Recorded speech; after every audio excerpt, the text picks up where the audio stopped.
Fox Business Alert, we're just 48 hours from the first night of Hanukkah. That's this Sunday, and just over 2 weeks from Christmas. As consumers try to finish shopping for gifts, they might be met with a penny pinch from the Grinch. According to a recent analysis from Groundwork Collaborative, this year's holiday gifts overall are 26% more expensive over last year, citing President Trump's tariffs as the culprit.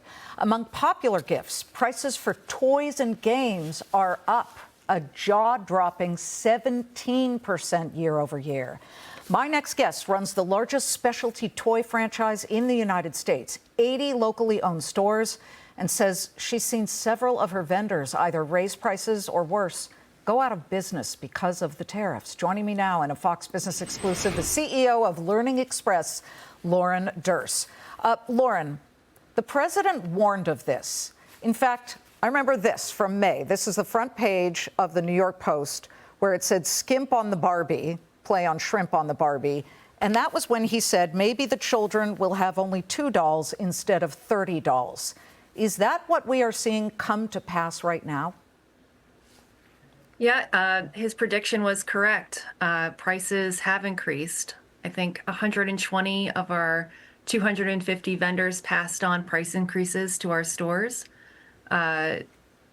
There's, some of our vendors are taking a bit of the burden of the tariffs, but we are definitely seeing those types of price increases. Sometimes once we've seen vendors increase prices 2 or 3 times even.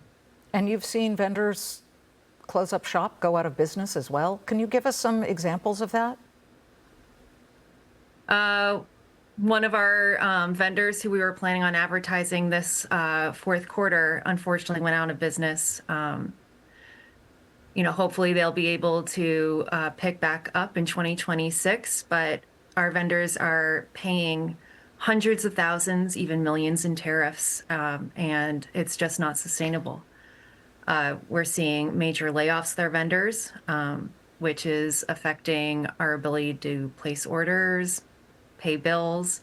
It's been a challenge. You yourself have taken a tariff hit. The comparison is pretty stunning. Last year, before the tariffs were put into effect, because remember, when President Trump did, during his first administration, the tariffs, toy makers and toy importers were excused. They did not have to pay those tariffs. So in 2024, you had your learning resources tariff hit of $2.3 million.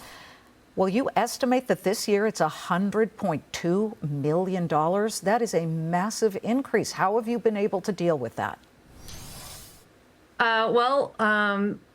Learning resources is, I'm sure, paying some hefty bills. It's the toys, we believe, are educational and developmental in nature, and I think there is a good argument for those to be exempt from tariffs, much like books are with the Berman Amendment. I would agree with you. We talked to a lot of toy makers and manufacturers, MGA Entertainment, Isaac Larian, I'm sure you've heard of him. He was very upset, and he was actually supportive of President Trump in both elections. When President Trump said, well, kids will just maybe have to deal with getting 2 dolls for Christmas versus 30 dolls, he had a little bit of a cavalier tone. I think what he was trying to say, if I could imagine, was, well, this is the price that we all have to pay to bring manufacturing back here to the United States. Why can't the toy industry just onshore toy making here? Well, that could be a goal somewhere down the line, but that takes years to accomplish. And frankly, small businesses like Learning Express don't have that luxury of waiting for that kind of manufacturing to happen in the States. And instead, we're paying these hefty tariffs. Toys, again, are developmental in nature, and we should be making them more accessible to children, not less. When we look at the tariff rates on U.S. imports, a lot of the toys are made in China, Vietnam, Indonesia. Those rates currently are high, but apparently Indonesia is about to strike some type of deal that would bring down their tariff rate meaningfully. It's at 32% right now, Vietnam 46%, China 34%. But there are these moments in time, these escape hatches during certain points of the tariff narrative where, sure, you could speed up your importation of toys just to get in under that sort of falling gate, which a lot of the bigger names did. But I guess the smaller names were unable to stock up on inventory. And therefore, it's a moving target, isn't it, to constantly change the price tags?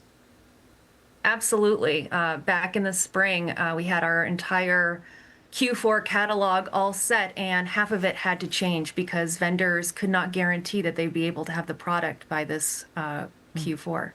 If you could say anything to President Trump, Lauren, about the situation, what would you say?